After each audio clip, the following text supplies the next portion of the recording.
Hai teman-teman, udah lama banget aku nggak bikin video. Dan gimana ya, tiba-tiba aja ada rasa pengen bikin video lagi. Kali ini aku bakalan bahas gimana caranya aku move on dari masalah-masalah yang sedang aku hadapi hanya dengan waktu 3 hari. Bener-bener pengalaman aku sendiri yang akhir-akhir ini tuh aku temukan. Basically, video ini bakalan bahas tentang gimana kita menerima, bagaimana kita juga menyadari, dan bagaimana kita menyelesaikan masalahnya. Nah, insight-insight yang aku dapat ini dari 2 buku ini. Dan ini ada How to Respect Myself. Ini 2 buku yang bener-bener ngebantu aku banget dalam memperbaiki hidup aku dan living a better life. Terus ada Don't Believe Everything You Think gitu.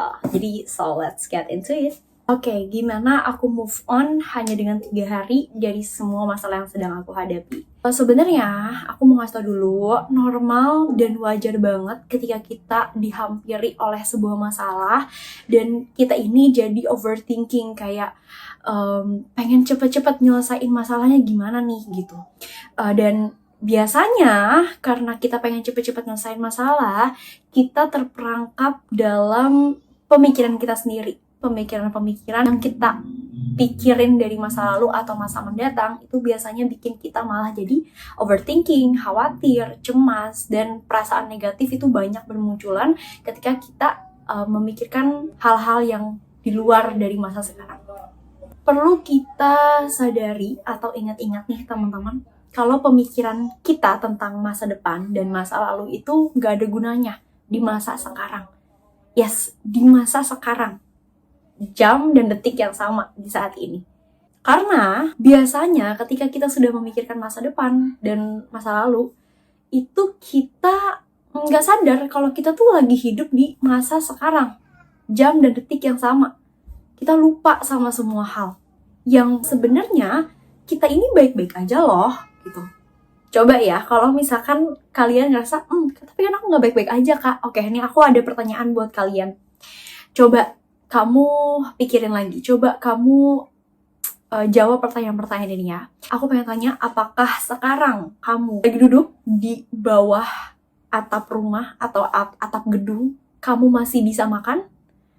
Apa kamu masih bisa nafas tanpa kesulitan bernafas? Atau sekarang gini, apa sekarang kamu masih bisa pegang handphone? Nah, kalau semua jawaban yang tadi aku tanyain itu adalah iya, teman-teman, maka pada faktanya kita semua tuh baik-baik aja. Pada realita yang ada, kita ini baik-baik aja. Yang bikin kita gak baik-baik aja adalah pemikiran kita sendiri. Pemikiran kita akan masa depan yang belum terjadi, dan pemikiran kita yang berkutik di masa lalu itu yang bikin kita gak baik-baik aja. Coba dilihat deh sekeliling. Kita lagi di mana sih ini sebenarnya? Terus kita masih punya baju nggak sih? Kita masih punya baju yang dipakai ya? Oh, berarti sebenarnya aku nggak kekurangan apa-apa ya? Sebenarnya aku baik-baik aja dong, kayak gitu.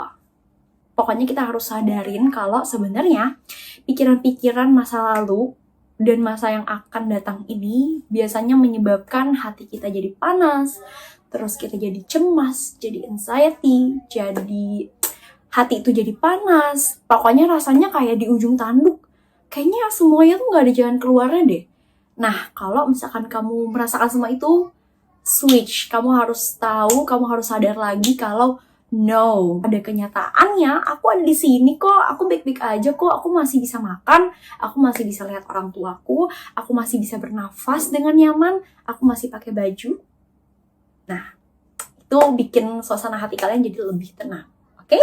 Dengan kita menyadari bahwa kita ini baik-baik aja, step selanjutnya adalah memecahkan masalah. Aku kayak susah tidur, meskipun tidur, aku mimpinya tuh nggak enak lah gitu. Tapi memang aku tahu itu karena akunya memendam perasaan aku sendiri. Nah, ini untuk teman-teman yang suka memendam, boleh banget dicoba ya. Satu teknik yang aku dapetin dari buku How to Respect Myself, namanya itu adalah catatan emosi. Jadi basically kamu tuh tinggal cerita aja nih, aku bakal taruh di sini. Contohnya nih ya, 2 hari lalu aku putus. Aku merasa tertekan dan menyesal. Kayak gitu. Jadi peristiwa A membuat kamu merasakan apa. Terus yang paling penting adalah penutupnya. Tutup cerita kamu itu dengan satu kesimpulan yang menggunakan akhiran tanda seru. Nah, kenapa sih harus tanda seru? Menurut aku ya, itu sama dengan kita memvalidasi perasaan kita sendiri dan ya udah nggak apa-apa gitu. Jadinya tidak menghakimi perasaan-perasaan kita kayak gitu.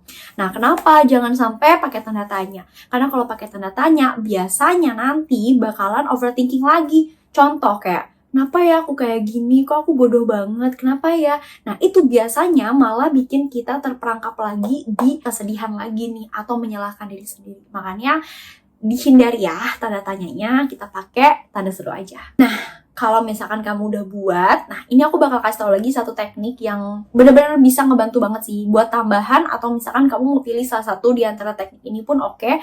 Tapi kalau aku pribadi pas aku nulis semua ini aku benar-benar lega teman-teman ya. Nah ini aku kasih tau lagi di sini, namanya teknik klasifikasi. Aku tahu ini tuh dari buku How to Respect Myself. Mahal banget ya teman-teman, ada suara-suara. Oke, jadi yang pertama itu misalkan contoh ya, kamu tuh punya permasalahan susah tidur. Nah, kamu harus tahu dulu tuh peristiwanya apa. Peristiwanya tuh putus cinta.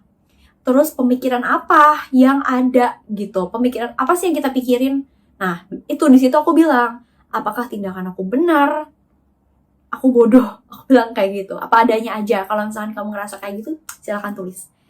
Nah, emosi apa yang ada ketika kamu memikirkan hal itu? Malu, sedih, marah, dan nggak tenang. Kayak gitu. Nah, dengan emosi itu, apa sih yang terjadi sama tubuh kita? Nah, itu aku tulis juga tuh. Susah tidur, gak mau diem, tapi banyak diem, kayak gitu. Setelah kamu merasakan reaksi itu, apa sih tindakan yang kamu lakuin? Biasanya, teman-teman di sini pasti bilangnya sama deh kayak aku. Berbaring, merenung sendirian sepanjang waktu. Karena bingung kan, mau apa? Nah, terus di sini yang paling penting adalah kamu bikin rencana selanjutnya. Rencananya adalah mencari tahu, cara melepaskan, cara mencintai diri, dan bagaimana cara membatasi diri mulai besok pagi gitu. Jadi kalau misalkan ini kamu lihatnya malam-malam, besok pagi kamu langsung searching tuh apa yang jadi rencana kamu. Nah, menurut aku, teknik ini benar-benar ngebantu aku banget dalam memecahkan masalah yang sedang aku hadapi. Di lain itu, membuat aku juga merasa tenang dan lebih rilis, lebih melepaskan, kayak gitu. Kalau kamu tipe yang susah juga untuk cerita sama orang, atau nggak ada orang yang bisa diajak ngobrol tentang permasalahan kamu bisa cobain teknik ini. Karena ini yang aku rasain, ini pengalaman aku juga. Dan yang terakhir, jangan pernah coba untuk berpikir gimana caranya menghentikan pikiran-pikiran ini. Semakin kamu paksa, semakin kamu terperangkap dalam pikiran itu sendiri. Contohnya kayak, aduh gimana nih, kok aku gak bisa sih berhenti mikirin dia, gitu kayak gitu ya. Contohnya.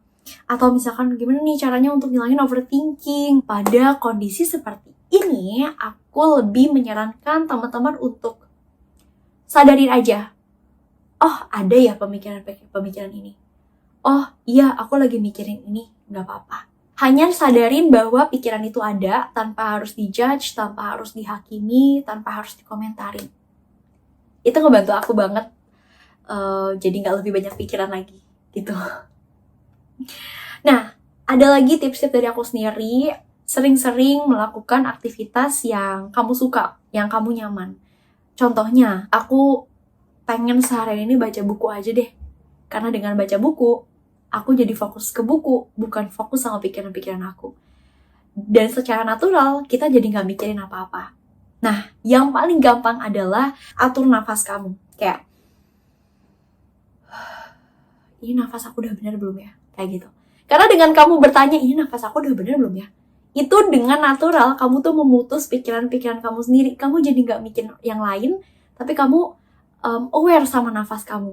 Kayak gitu. Penulis buku How to Respect Myself ini juga bilang kalau sebenarnya kita nggak perlu kok untuk bisa mengontrol pikiran dan perasaan kita 100%. Sebenarnya setengahnya dari itu pun udah cukup. So, guys, enjoy your journey. Aku harap video ini bisa ngebantu kalian dalam memecahkan masalah kalian juga. Dan hope you have a great day. Wish you love and joy.